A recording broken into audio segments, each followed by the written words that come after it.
Muncullah kemudian ya teori Darwin, muncul Hegel, Feuerbach, Marx, Engels, akhirnya sampai terakhir itu kemudian orang-orang melawan Tuhan. Basis semua agama itu berbasis kemanusiaan yang damai ya. Ini makanya kalau ada orang bilang FPI itu radikalnya di mana? Ya baca ADART-nya. Mungkin yang kita lihat, masa cuma ngobrak-ngabrik warteg itu radikal, berbasis gerakan buruh, lalu mereka melakukan destruksi terhadap produk-produk kapitalis dari preman-preman Banten dan preman-preman Betawi yang kemudian diakomodir, difasilitasi dan dijadikan alat pukul untuk melawan mahasiswa. Gerakan 98. Kawan viewers, sebelum nonton video ini, jangan lupa klik tombol subscribe, nyalakan loncengnya, like, dan share ke orang-orang yang kalian sayangi.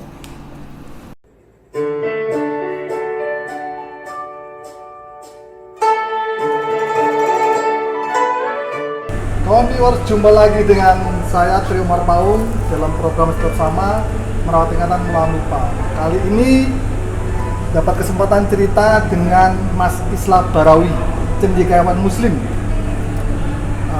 Saat ini Mas Islah getol untuk melawan intoleransi di Indonesia.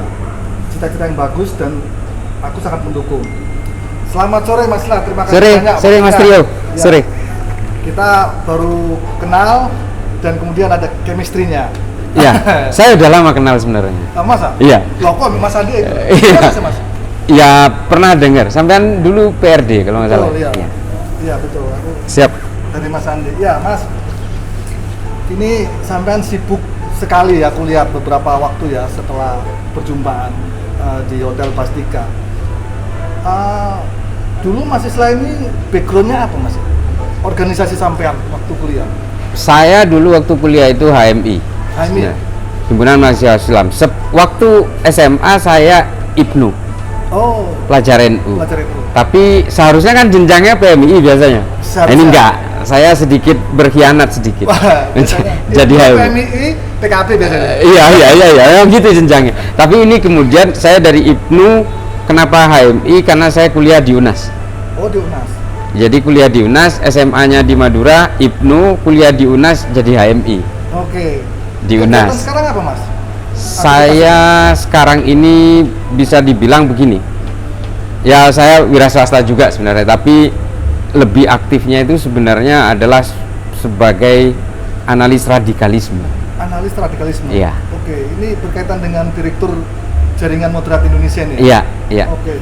Nah, masalah radikalisme ini kan hampir semua kita sepakat ya dengan teman-teman juga bahwa radikalisme ini atau intoleran itu berpotensi untuk memecah belah persatuan kesatuan dan bisa sangat berbahaya buat bangsa Indonesia. Nah, dalam kacamata Mas Islah ini intoleransi bagaimana sih Mas yang memang itu harus kita perangi? Karena begini Mas saya, ketika FPI melakukan intoleransi, dia mencaci maki Kristen, mencaci maki agama lain, presiden segala macam, sementara kita melawan mereka dengan melakukan hal sama.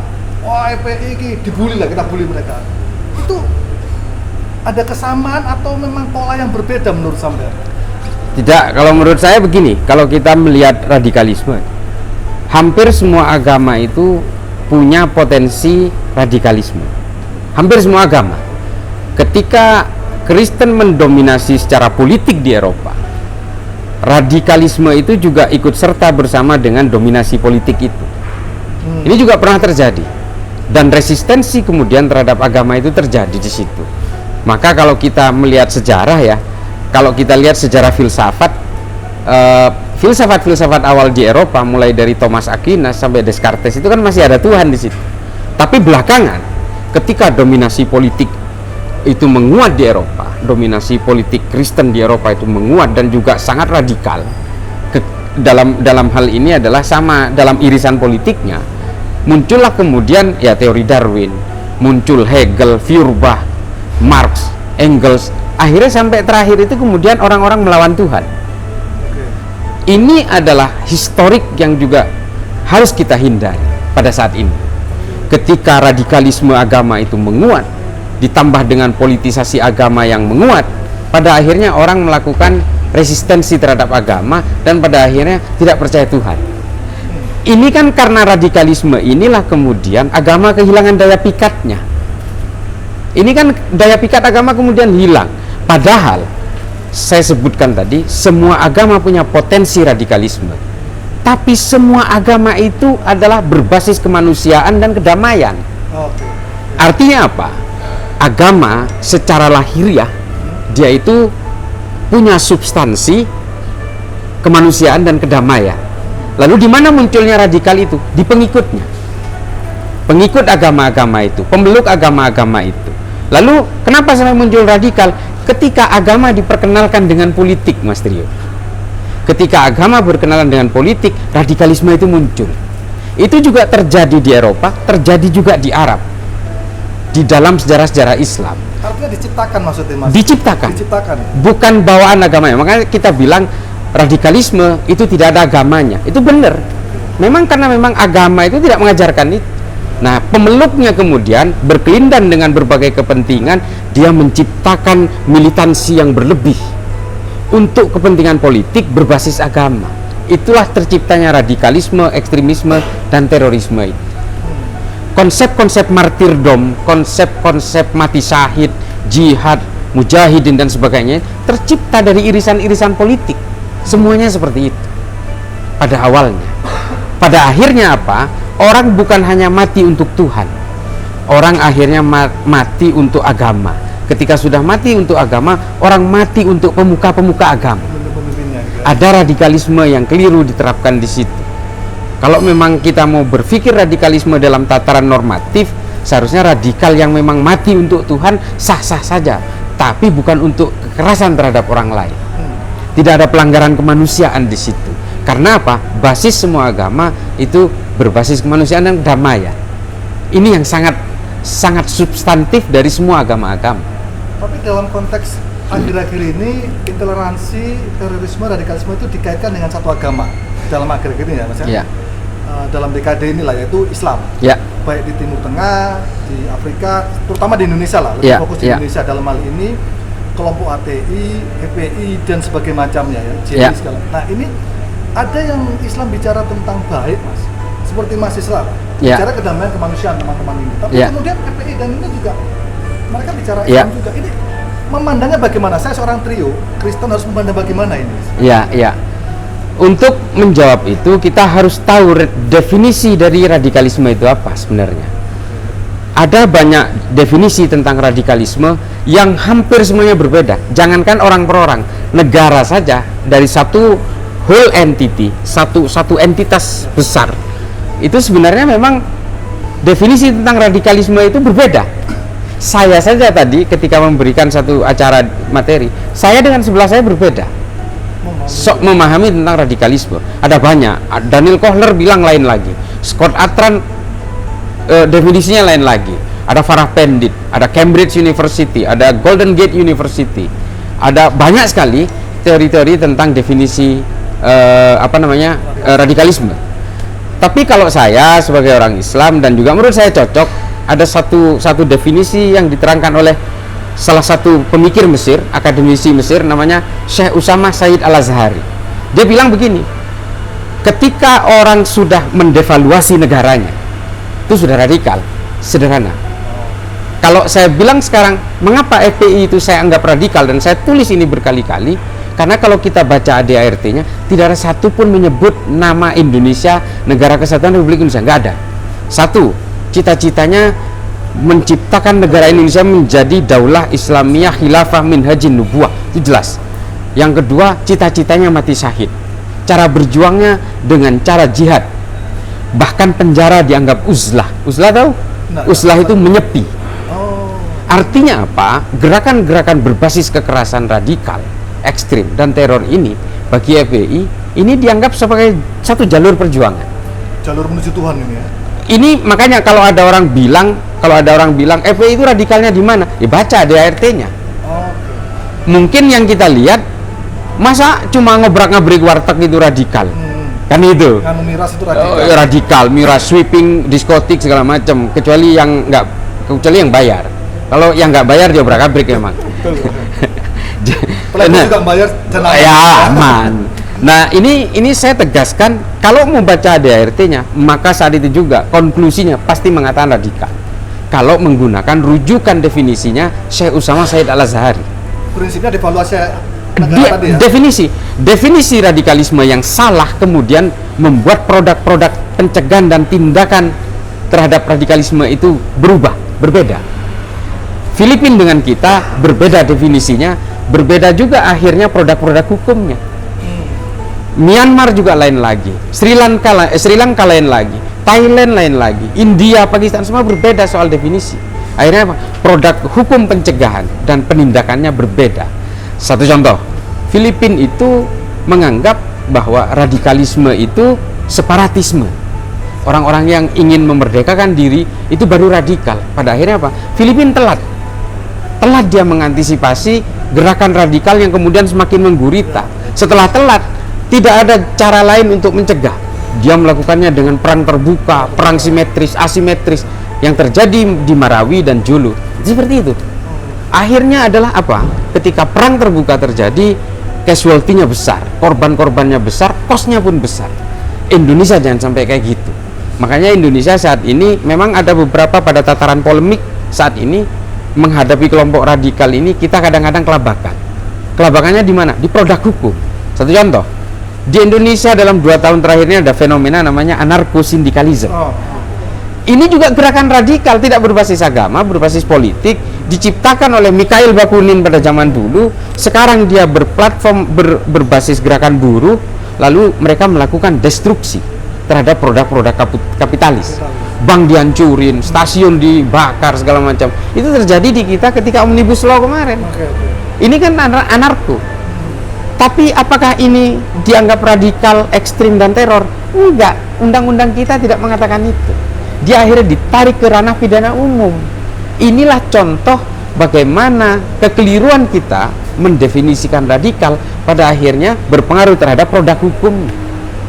Densus 88 kemarin sempat protes, berpolemik. Anarko itu teroris, harus diselesaikan dengan undang-undang teroris. Tapi ternyata tidak, menurut Bareskrim.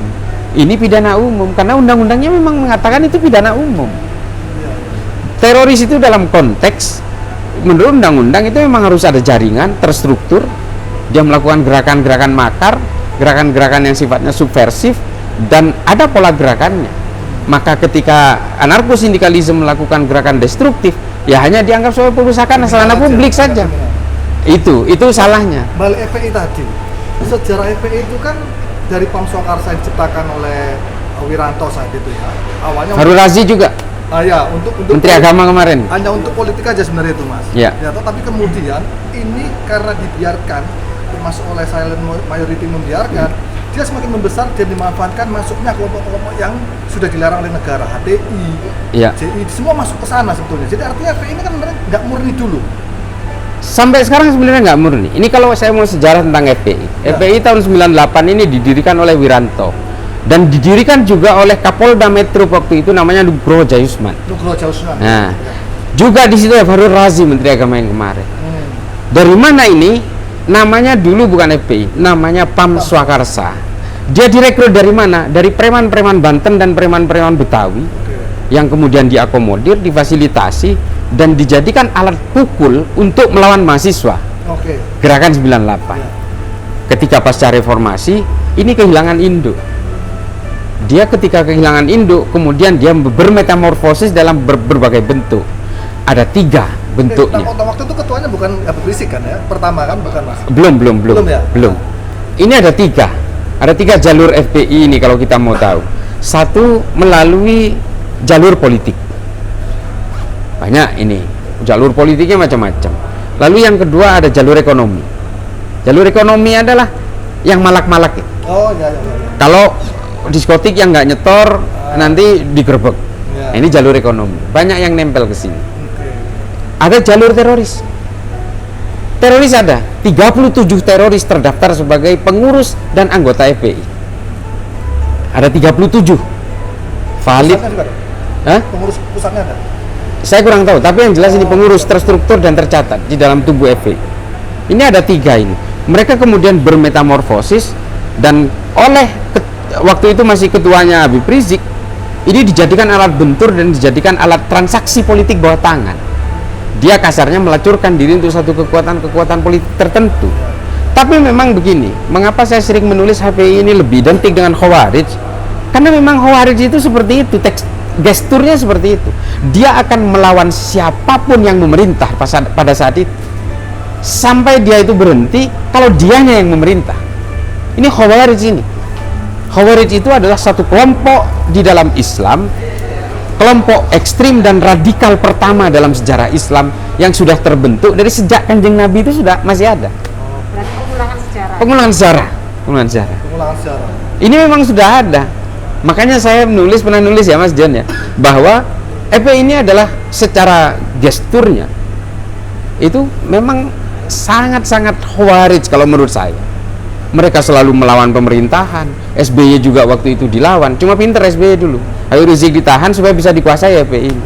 Dijadikan alat mesin politik sehingga dia terpilih 2 periode. Nah, di zaman Jokowi buahnya itu di sini. Ketika Jokowi juga tidak mau menggunakan politik kanan dipakai oleh Pak Prabowo, kemudian dia harus melawan pemerintahan Jokowi. Nah, ini terus terjadi sampai 2019. Padahal ini yang saya juga heran dari Pak Prabowo waktu itu. 2 kali FPI tidak pernah bisa memenangkan dia menjadi presiden. Tapi masih dipakai lagi. Dia tergoda oleh posisi elektoralnya terpilihnya Gubernur Anies di Jakarta, yang ternyata mandul secara nasional. Berjaya di satu daerah belum tentu berjaya di seluruh negara, belum tentu. Meskipun FPI kenyataannya memang ada di tiap daerah, tapi ya skalanya kecil sekali. Secara elektoral kecil, Mas, karena memang FPI mungkin ya secara organisatoris iya tercatat sebagai anggota FPI, tapi dalam belahan-belahan elektoral regional mereka kan terpisah. Kasarnya gini, satu contoh, saya anggota FPI, sampean dari PDIP nyalek, saya milih sampean kan. Meskipun FPI memilih orang lain. Kan seperti itu, ada irisan-irisan. Ini kan memang salah satu komplikasi dari satu sistem multipartai kita. Pada akhirnya adalah apa? Sesuatu yang sudah dikuasai secara elektoral dari pusat, di daerah itu belum tentu solid sampai ke daerah. Makanya banyak partai-partai yang sering tertipu di situ. Rekom segala macam, mentang-mentang di DPRD di daerah itu punya 4-5 kursi, tapi ternyata tidak sanggup menjadikan seseorang menjadi satu pemimpin daerah. Karena memang irisan-irisan politik itu berbeda. Ya, sistem politiknya memang harus dirubah. Selama kita masih mempunyai sistem multipartai seperti ini, politisasi agama itu tidak akan bisa kita hindari. Ketika politisasi agama itu sudah bergulir cepat, mengalir kemana-mana, radikalisme itu pasti akan tumbuh kembang di situ. Viewers, saksikan terus video di channel ini. Jangan lupa like, share, dan subscribe. Terima kasih.